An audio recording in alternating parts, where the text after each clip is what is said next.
Hello friends, સ્વાગત છે તમારું મારી યુટ્યુબ ચેનલમાં। આજે આપણે ગરમીમાં લૂથી બચવા માટે ફુદીના અને લીંબુનું એકદમ ઠંડુ જ્યુસ બનાવીશું। તો ચાલો જોઈ લઈએ।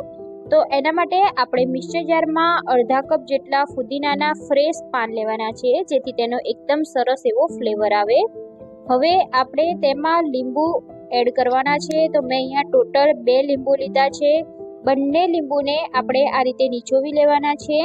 તમે ડાયરેક્ટ મશીનથી પણ નીચોવી શકો છો અને હું હાથેથી નીચોવું છું, જેથી એનો એકદમ સરસ એવો રસ નીકળી જાય।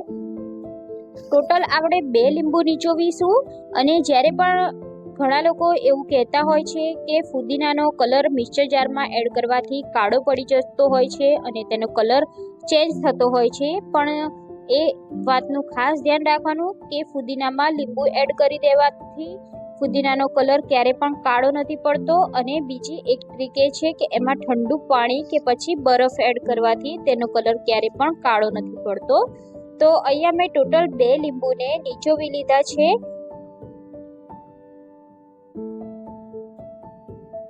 હવે આપણે તેમાં 2 ચમચી જેટલી સાકર એડ કરવાની છે। સાકરથી વધુ એવું સારું રિઝલ્ટ આવે છે। મેં અહીંયા 1 પડીકી જલજીરાની લીધી છે, તે એડ કરી દઈશું, જેનાથી આ શરબતનો ટેસ્ટ ખૂબ જ સરસ આવશે। 1 ચમચી મેં ઘરે બનાવેલો સોડાનો મસાલો એડ કર્યો છે અને 3 થી 4 બરફના ટુકડા અને અડધા ગ્લાસ જેટલું એકદમ ઠંડુ પાણી એડ કરી દઈશું અને સરસ રીતે તેને પીસી લેવાનું છે।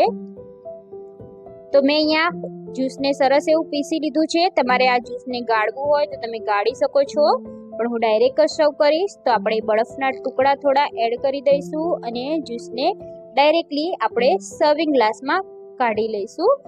આ જ્યુસને તમે એકવાર બનાવી અને 2 થી 3 દિવસ સુધી ફ્રીજમાં રાખી શકો છો।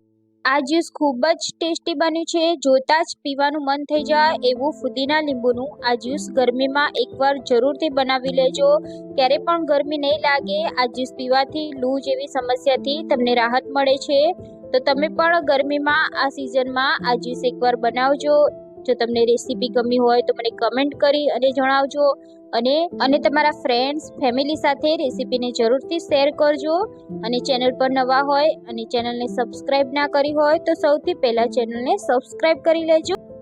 બાજુમાં આપેલી બેલ આઇકોન પર ક્લિક કરી લેજો, જેથી નવી રેસીપીના નોટિફિકેશન સૌથી પહેલા તમને મળી જાય।